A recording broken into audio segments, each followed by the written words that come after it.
किसानों के पास सिर्फ दो विकल्प हैं, संघर्ष करे, लड़े, जीते या अपनी जान दे दे। इतनी शहादत हुई, उन शहादतों में एक भी जान कोरोना की वजह से गई हो तो हमें बताएं आप। किसान के खिलाफ कितने षड्यंत्र ये सरकार रचे, हर षड्यंत्र का मुंह तोड़ा जवाब देंगे। इनके ना तो हेलीकॉप्टर धरती पे उतरने देंगे, जो हेलीपैड ये बनाते हैं उस हेलीपैड को उखाड़ के उन ईंटों से किसान अपना आशियाना बनाने का काम करेंगे। इनके हेलीपैड की ईंटों से जो सरहद पे देश की सीमाओं की रक्षा करते हैं वो किसानों के बच्चे हैं। वो बंदूक की नोक से नहीं डरते, वो बंदूक तोपों से, टैंकों से नहीं डरते। उनके बाप बॉर्डरों के ऊपर किसान बैठे, वो कैसे डर जाएंगे? अगर आप में जरा सी नैतिकता है, आप इस्तीफा दे के आ जाओ और किसानों के साथ बैठ जाओ। नैतिकता की बात किसानों को मत सिखाओ, नैतिकता की बात पहले खुद सीख के आओ, फिर किसानों से नैतिकता की बात करो। देखिए, अगर ये किसान उग्र हो गया ना, पहले आतंकवादी इन्होंने कहा किसानों को, अगर ये किसान आतंकवादी हो गया ना, उस दिन इन राजनेताओं को ये धरती छोटी हो जाएगी छुपने के लिए। धरती और आसमान में छुपने के लिए जगह नहीं मिलेगी आपको।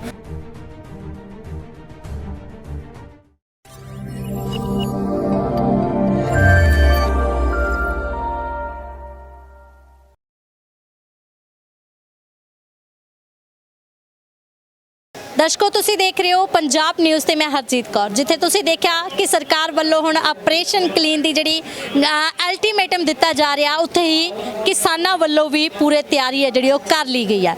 हरियाणे की गल करते हैं तो तुसी देखे कि गुरनाम सिंह चुड़ूनी जिहड़े कि हरियाणा लीडर ने, उन्होंने भी कह दिता है कि असीं सरकार नूं ऑपरेशन क्लीन कदे भी नहीं करन देवांगे, किसी हालत विच भी नहीं करन देवांगे। साडे नाल भी हरियाणा तो कुछ किसान मौजूद ने, गलबात कर लेने आ। नमस्कार। नमस्कार जी, बता दीजिए आप अपनी जथेबंदी के बारे में। मेरा नाम अक्षय नरवाल है, राष्ट्रीय किसान मजदूर महासंघ मेरा संगठन है जी।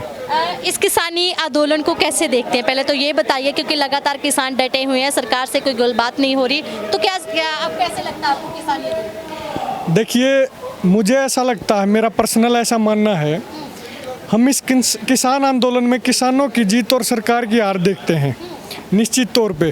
क्योंकि आप देखिए, सरकार जो तरह तरह के षड्यंत्र रच के सरकार ये चाहती है कि इस आंदोलन को तोड़ देंगे, तो जो इनको भड़ेखा इस बात का वो दूर हो जाना चाहिए। 5 महीने होने को किसानों को, अगर किसानों को ऐसे ही उठना होता, किसान ऐसे पार्ट टाइम मान के आया होता आंदोलन को, किसान की फसल भी आई है जो पूरी 1 साल की फसल होती है, उसके बावजूद किसान अपना समय यहाँ पे दे रहा है, तो निश्चित तौर पर किसान की जीत होगी।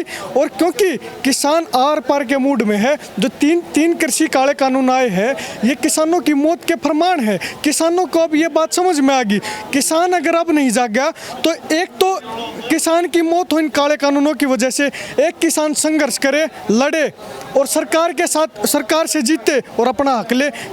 किसानों के पास सिर्फ दो विकल्प हैं, संघर्ष करे, लड़े, जीते या अपनी जान यहाँ शहादत दे दे, और कोई विकल्प नहीं है। मतलब कि यहाँ पे खट्टर सरकार की बात करते तो वो ये भी कहते हैं कि जान है तो जहान है, कोरोना आ गया है, आप अपनी जान को बचाइए, क्योंकि जब तक कोरोना है तब तक ये आंदोलन छोड़ दीजिए, बाद में चाहे अब जब मर्जी बैठ जाए। देखिए, मुझे तो समझ में नहीं आता कोरोना के साथ इस सरकार की क्या रिश्तेदारी है। जहाँ ये चुनाव होते हैं वहाँ कोई कोरोना नहीं होता है, और जहाँ किसान बैठ जाते हैं, जहाँ इनके खिलाफ प्रोटेस्ट होते हैं, वहाँ कोरोना आ जाता है। मुझे तो आज तक ये बात समझ में नहीं आई है। दूसरी बात, आप यहाँ पे बॉर्डरों के ऊपर देखिए, इतनी शहादत हुई, उन शहादतों में एक भी जान कोरोना की वजह से गई हो तो हमें बताएं आप। जान गई, सरकार की द्वारा बनी गलत नीतियों का विरोध करे, किसान ठंड में मरे हैं, कोरोना की वजह से नहीं मरे हैं।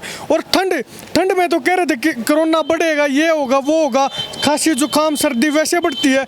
हम तो पूरा पौ माह का पाला जिसको बोलते हैं वो अपने सिर से किसान ने गुजारा, सिर के ऊपर से। उस समय किसान को कुछ नहीं हुआ, उस समय किसान की कोरोना की वजह से जान नहीं गई। तो कोरोना सिर्फ मैं कहूँगा कि इंटरनेशनल पॉलिटिक्स का कोरोना हिस्सा है, और ज़्यादा कोरोना कुछ नहीं है।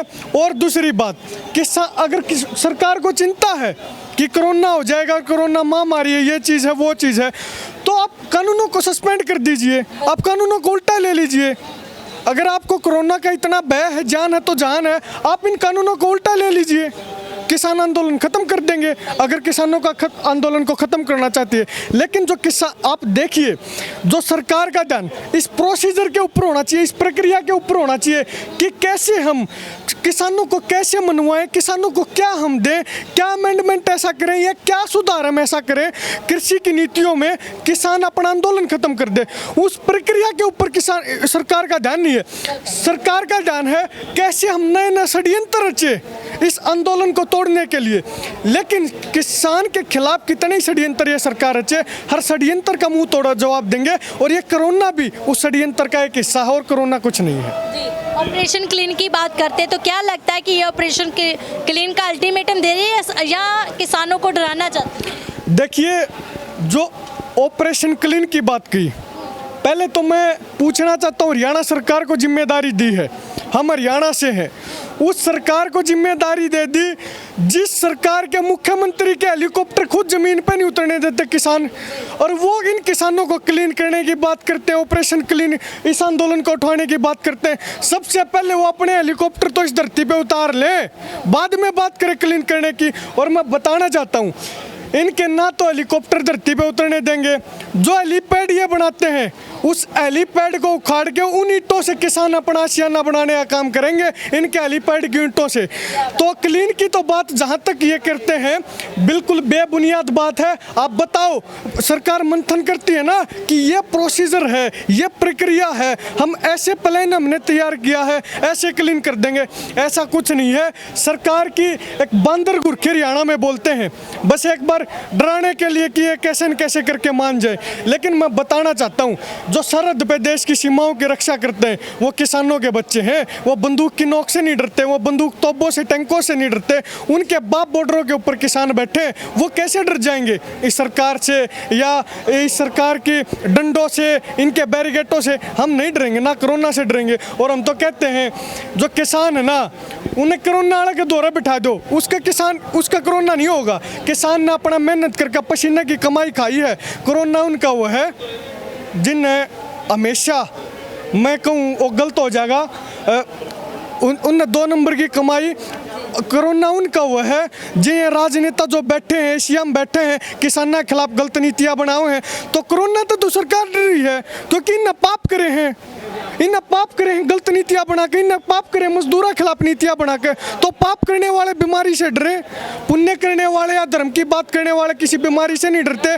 धर्म की बात करने वाले, सच्चाई का साथ देने वाले, हम नहीं डरते किसी भी चीज़ से। हमारी जान जाएगी लेकिन हम पीछे नहीं हटेंगे। खट्टर सरकार और दुष्यंत चौटाला की इस्तीफे की मांग की जा रही है, तो क्या लगता है एक तरफ तो किसान इस्तीफे की मांग करते, लेकिन तब भी दुष्यंत चौटाला जी केंद्र सरकार को चिट्ठी लिख देते हैं कि जल्दी इस किसानों का हल किया जाए और कोई मंत्रियों की कमेटी बनाकर इनके साथ बातचीत कीजिए। कैसे देखते हैं कि एक इस्तीफे से डर रही है या इनको लगा है कि वाकई किसानों के साथ में करना चाहिए? देखिए, अगर दुष्यंत चौटाला सचमुच किसानों के हितैषी हैं, सबसे पहले तो मैं एक बात क्लियर करना चाहता हूँ उस बात से पहले कि देवीलाल के परिवार में जन्म लेने से कोई देवीलाल नहीं होता।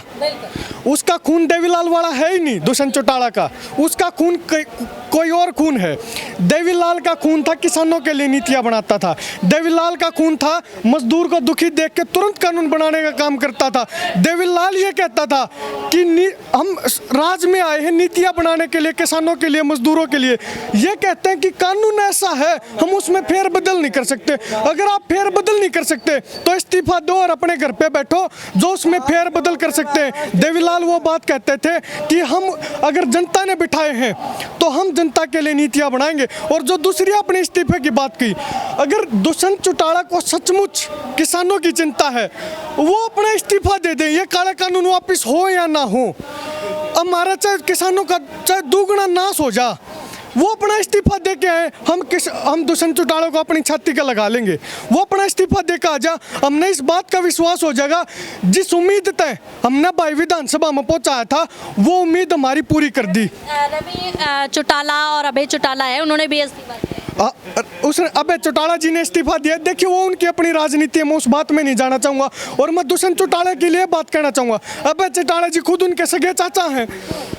जो आदमी अपने चाचा ताऊ जो आदमी अपने परिवार का नहीं हुआ वो हरियाणा का हो जाएगा। तो हमारी उम्मीद ही उनसे गलत थी, वो गलत वोट दे के हमने वहाँ पे बिठा दिया।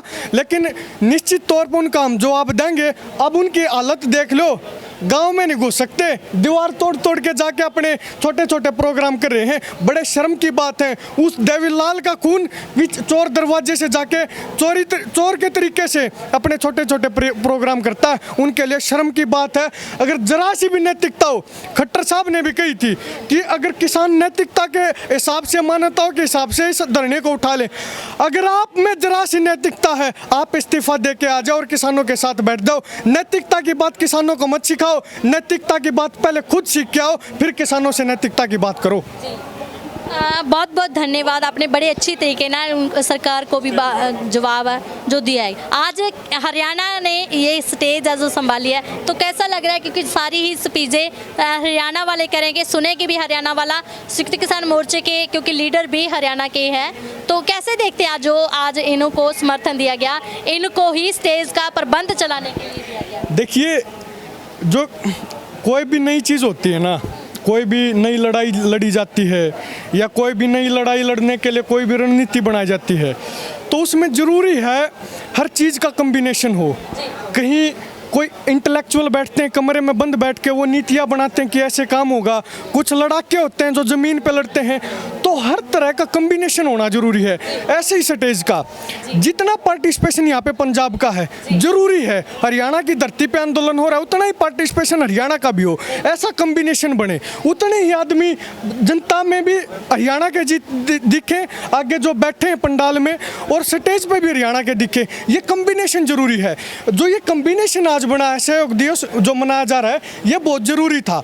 और जो हमारे सीनियर किसान नेताओं ने ये इनिशिएटिव लिया, काबिल तारीफ़ है। और मैं उन गाँव को, देखिए इसमें कोई दो राय नहीं है, जो आसपास के गांव हैं, रोड ब्लॉक है, घूम के जाते हैं, दिल्ली जाना हो या कहीं भी काम के लिए जाना हो, बहुत सारे उद्योग धंधे ठप बैठे हैं यहाँ पे, तो मैं सबसे पहले तो उन गांव वालों को धन्यवाद करना चाहता हूँ जो आसपास गांव हैं कि आपकी धरती पे आंदोलन हो रहा है, आप अपना नुकसान उठाते हुए भी इस आंदोलन का सहयोग कर रहे हो। दूसरी बात मैं कहना चाहता हूँ, देखिए दुनिया का सबसे बड़ा आंदोलन है, इतना शांतिमय तरीके से जो इतना लंबा चल रहा है। आज के टाइम पे दुनिया में इतना बड़ा कहीं आंदोलन नहीं हो रहा। तो जब इस दुनिया के सबसे बड़े आंदोलन का जिक्र होगा, जब इस दुनिया के सबसे बड़े आंदोलन का इतिहास लिखा जाएगा, तो इन गाँव का नाम स्वर्ण अक्षरों में लिखा जाएगा कि ये वो गाँव थे जिनकी धरती पर यह आंदोलन हुआ था। तो इनके लिए सौभाग्य की बात है। क्या विरोध भी कैसे करेंगे? देखिए, ऑपरेशन क्लीन का तो विरोध करने की हमें ज़रूरत ही नहीं है। देखिए, मैं आपको एक छोटी सी एक बात और बताना चाहता हूँ। ये सरकार बार बार किसान को उत्तेजित कर रही है। ये किसान उत्तेजित हो और उत्तेजित होके कुछ ऐसे काम करे जिससे सरकार और किसानों के बीच टकराव हो। लेकिन मैं उन्हें बताना चाहता हूँ, अगर आप ऐसा समझते हो तो आज तक आप इस आंदोलन को समझ ही नहीं पाए हो। मैं उनको बताना चाहता हूँ, शांतिमय तरीके से आंदोलन लड़ेंगे, किसान उग्र नहीं होगा। किसान बड़ी शांति से, जो पंजाब से शांति हरियाणा ने सीखी है, इस शांति को कायम करते हुए हम निश्चित तौर पे ऐसा कॉम्बिनेशन बनाएंगे, हम होश के साथ साथ जोश का कॉम्बिनेशन बनाएंगे, उस कॉम्बिनेशन का ऐसा तालमेल बनाएंगे, इस आंदोलन को जीत की तरफ लेके जाएंगे। जो ये बात में कहते हैं ये प्रोग्राम करेंगे और बात में कहते हैं कि हम उग्र करने का काम करते हैं। देखिए, अगर ये किसान उग्र हो गया ना, पहले आतंकवादी इन्होंने कहा किसानों को, मैं बताना चाहता हूँ, अगर ये किसान आतंकवादी हो गया ना, उस दिन इन राजनेताओं को ये धरती छोटी हो जाएगी छुपने के लिए, धरती और आसमान में छुपने के लिए जगह नहीं मिलेगी आपको। जिस दिन ये किसान आतंकवादी हो गया, ये किसान आतंकवादी नहीं है, शांतिमय तरीके से अपनी हक की बात कर रहा है। और हमारे बुजुर्ग हरियाणा में एक बात कहते थे कि ताकतवर आदमी कौन है, तो बुजुर्ग कहते थे कि ताकतवर आदमी वो है जो अपनी ताकत को कंट्रोल कर सके, अपने हंगन जो डांट सके, वो ताकतवर है। तो हम अपनी ताकत को समेटे बैठे हैं, उसको रोके बैठे हैं। जब हमने तीसरा नेत्र खोल दिया इन भोले भाले किसानों ने, इस धरती पे तांडव हो जाएगा और इन राजनेताओं को छुपने के लिए जगह नहीं मिलेगी। तो इसलिए हमें उग्र होने की तो जरूरत ही नहीं है, पहले हमारी शांति से निपटे। जिस दिन हम उग्र हो गए उस दिन हम देश का नक्शा बदल देंगे। उस दिन हम इन राजनेताओं के, मैं ये कहता हूँ, राजनेताओं को छुपने के लिए जगह नहीं हम छोड़ेंगे इस धरती पे। बहुत बहुत धन्यवाद जी। दर्शकों, ਤੁਸੀਂ ਦੇਖਿਆ ਕਿ ਹਰਿਆਣੇ ਦੇ ਕਿਸਾਨਾਂ ਦਾ ਵੀ ਕਹਿਣਾ ਹੈ ਕਿ ਪਹਿਲਾਂ ਤੁਸੀਂ ਦੇਖ ਸਕਦੇ ਹੋ ਕਿ ਬੇਸ਼ੱਕ ਉਹਨਾਂ ਨੇ ਆਪਰੇਸ਼ਨ ਕਲੀਨ ਦੀ ਗੱਲ ਕੀਤੀ ਆ, ਪਰ ਉਹ ਕਹਿੰਦੇ ਪਹਿਲਾਂ ਸਾਡੇ ਸ਼ਾਂਤਮਈ ਕਿਸਾਨਾਂ ਦਾ ਤਾਂ ਦੇਖ ਲਓ, ਕਿਉਂਕਿ ਅਸੀਂ ਸ਼ਾਂਤਮਈ ਰਹਿ ਕੇ ਹੀ ਇਸ ਕਿਸਾਨੀ ਅੰਦੋਲਨ ਦਾ ਪ੍ਰੋਟੈਸਟ ਕਰਾਂਗੇ, ਇਸ ਕਿਸਾਨ ਵਿਰੋਧੀ ਬਿੱਲਾਂ ਦੇ ਖਿਲਾਫ ਲੜਾਂਗੇ। ਅਗਰ ਤੁਸੀਂ ਜ਼ਿਆਦਾ ਉਕਸਾਓਗੇ ਤਾਂ ਫਿਰ ਤੁਸੀਂ ਦੇਖ ਸਕਦੇ ਹੋ ਕਿ ਉਹ ਕਹਿ ਸਕਦੇ ਕਿ ਭੋਲੇ ਭਾਲੇ किसान है जो तांडव भी मचा सकते हैं। देखिए जैसा मैंने पहले भी कहा कि पंजाब से हरियाणा ने सीखा शांति बनाए रखना। ना तो हम हरियाणा में भी आंदोलन होते हैं, हम 4-5 दिन में ही हिसाब कर देते हैं उन आंदोलनों का, क्योंकि उसका कारण है कुरुक्षेत्र की लड़ाई, जो दुनिया की सबसे बड़ी लड़ाई, बल्कि ब्रह्मांड की सबसे बड़ी लड़ाई हरियाणा की धरती कुरुक्षेत्र में हुई। पानीपत की लड़ाई, बड़े बड़े युद्ध हरियाणा ने अपनी धरती पे झेले हैं, और हरियाणा भी उसी बैकग्राउंड से है।